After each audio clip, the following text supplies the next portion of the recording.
Hello friends, मी संगीता क्रिएशन्समध्ये तुमचं स्वागत आहे। आज आपण साडीला पिको फॉल कसं करायचं ते पाहणार आहोत। तर ही साडी आहे काठपदर साडी। तर या साडीचे दोन्ही बाजूचे जे काठ आहेत ते आपण कट करून घेणार आहोत, कारण पिको करताना सरळ स्ट्रेट पिको आला पाहिजे। त्यासाठी जे वाकडा तिकडा भाग असतो तो आपण आधी इथं कट करून सरळ कटिंग करून घेऊया। हे पाहिजे ते मी कटिंग करून घेतलं आहे पदराच्या बाजूकडून। आता आपण बॅक साइडनं जे ब्लाउज पीस आहे ते पण कट करून घेऊया। आता हा जो ब्लाउज पीसचा भाग आहे हा पण सरळ साडी अशी खाली अंतरायची आणि कट करून घ्यायचा आहे। तुम्हाला हवा असेल तर धागा ओढून सुद्धा कटिंग करता येते, पण शक्यतो काठपदर साडीला गरज पडत नाही। आता मी इथे पिकोची मशीन घेतली आहे। पिकोच्या मशीनवरती साडीला मी एका साइडने पिको करून घेत आहे। पिको करताना साडी अशी हळूहळू पुढे खेचायची, जेणेकरून पिको व्यवस्थित येतो। आता साडीला पिको करून झाल्यानंतर साडीला हात शिलाई कशी करायची हा मोठा प्रश्न असतो। काही जण पाटावर घेऊन करतात, काही मशीनवरच लावतात। तर एक साधी सोपी ट्रिक सांगते हात शिलाई करण्याची। फक्त 2 मिनिटांमध्ये हात शिलाई करून होते। काय करायचं, खाली साडी जमिनीवर पूर्ण अंथरून घ्यायची आणि जी किनार असते ती पण स्ट्रेट करून घ्यायची। त्याचबरोबर जो फॉल असतो तो पण हाताने सरळ करून घ्यायचा आणि त्यानंतर हात शिलाई करून बघायची। फक्त 2 मिनिटांमध्ये हात शिलाई करून होते आणि पिकोच 2 मिनिटांमध्ये, म्हणजे ओन्ली 7 ते 8 मिनिटांमध्ये आपली साडी पूर्ण पिको फॉल करून होते। जास्त वेळ लागत नाही। आता पाहू शकता मी दुसऱ्या साइडने पण पिको करून घेतला आहे। आता आपण हात शिलाई कशी करायची ते पाहूया। आता मी तुम्हाला इथे मशीनवरच हात शिलाई करून दाखवणार आहे।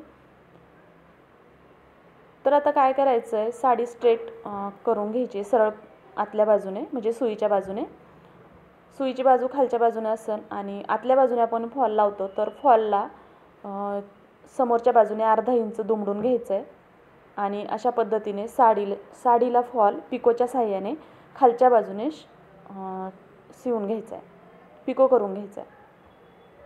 हे पहा, साडीची किनार आणि फॉलची किनार बरोबर व्यवस्थित एकमेकावर सेट करून मग पूर्ण फॉलला आणि साडीला अशा पद्धतीने पिको करून घ्यायचा आहे। फॉल लावायच्या आधी फॉल धुवून प्रेस करून घ्यायचा आहे।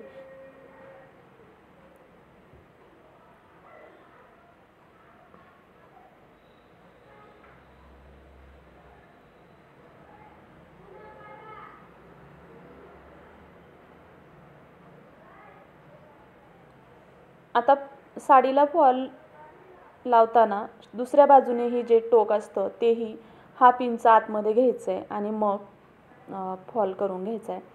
वरच्या बाजूने नाही, तर आतल्या बाजूने 1/2 इंच दुमडून घ्यायचं आहे आतमध्ये।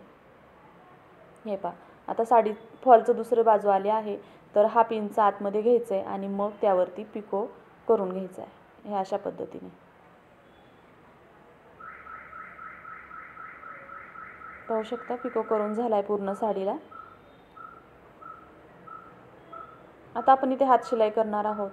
तर हात शिलाई करताना एक गोष्ट लक्षात ठेवायची आहे, जेवढा फॉल आहे त्यापेक्षा 10 ते 12 इंच धागा एक्स्ट्रा घ्यायचा आहे आणि अखंड धागा घ्यायचा आहे, जेणेकरून फॉलही अखंड लावला जाईल।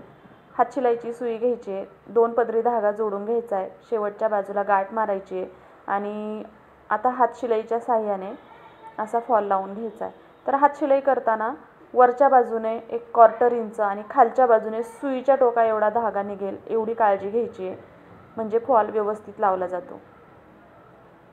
हे पहा, अशा पद्धतीने अगोदर धागा ओढून घ्यायचा आहे आणि हलक्या हाताने थोडंसं प्रेस करायचं आहे, फॉल एकदम प्लेन लागला जातो। आता वरती पण सेम तसंच करायचं आहे, 1/4 इंच मार्जिन आणि खालच्या बाजूने 1/2 इंच अशा पद्धतीने पूर्ण साडीला हात शिलाई करून घ्यायची आहे। हे पहा, पूर्ण साडीला हात शिलाई करून झाली आहे, कुठंच वरच्या बाजूने धागा दिसून येत नाही। पाहू शकता किती छान पिको फॉल करून झाला आहे।